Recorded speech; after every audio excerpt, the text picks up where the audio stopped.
পাইতাছো না, এখন আমি কি করি? টিউশন নিয়ে দিছি, তুমি পড়তে পারো না, নিজে না পড়লে টিউশন মাস্টার তোমার কেমনি ভালো করে পড়াবো? তোমার বাড়িতে পড়তে লাগবো। টিউশন তো নিয়ে দেওয়া হয়েছে, তুমি ভালো করে মাথা মারতে লাগবো পড়া মধ্যে, তাহলে তুমি পড়তে পারবা।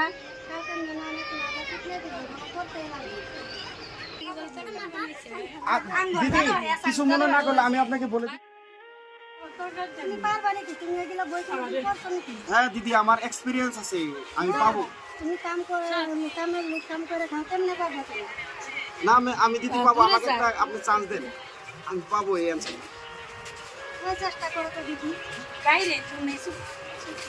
এখানে অ্যান্সারটা হবে you know date in you summer. দিদি সে তো পারছে, কামের লোকালো পারছে। এই ছোট লোকের বাচ্চা, এই ছোট লোকের বাচ্চা, তুই কি জানিস রে পড়াশোনার বিষয়ে? ম্যাম আমি ওই কিতাব তোর কামে রাখছে, তুই কাজ কর, তুই পড়াশোনার মধ্যে চাই মাথা মারতে চটকি লিখে। দিদি সে তো শুদ্ধই বলছে। আমি শুদ্ধ বলেছি। ও ছোট লোকের বাচ্চা কি জানবো? তুই চুপচাপ থাক, তুই পড়াশোনা কর, ওর দিকে মাথা দিস না তুই। দিদি আমাকে টিউশন নিয়ে দিতে লাগবে, আমি আর ওরকম আমি শিখাই দিব নাকি দিদি? তুমি 2 টাকা কাজের উঠে তুমি কিতাব পড়বা নাকি?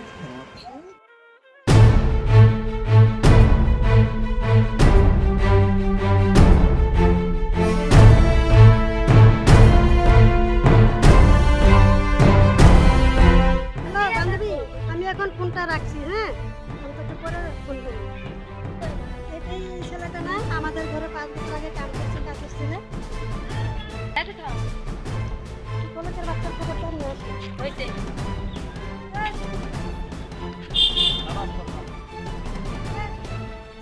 ছোট লোকের বাচ্চা কস, এটি আমাদের বস।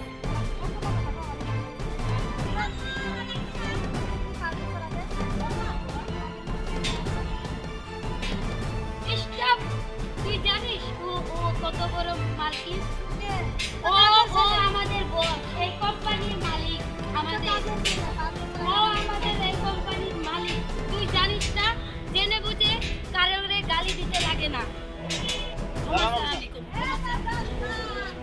শোনেন, আপনি আমার এই ড্রেস দেখে, আমার এই পোশাক দেখে আপনি আমার এই বিবেচনা করেছেন, কিন্তু আমি জানি যে আমি একদিন সফলতা হব।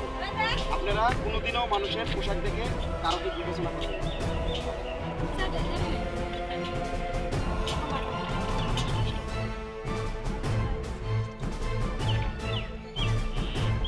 ঠিক আছে, আমি কিন্তু নেক্সট টাইমে আর কারো পোশাক দেখে কারো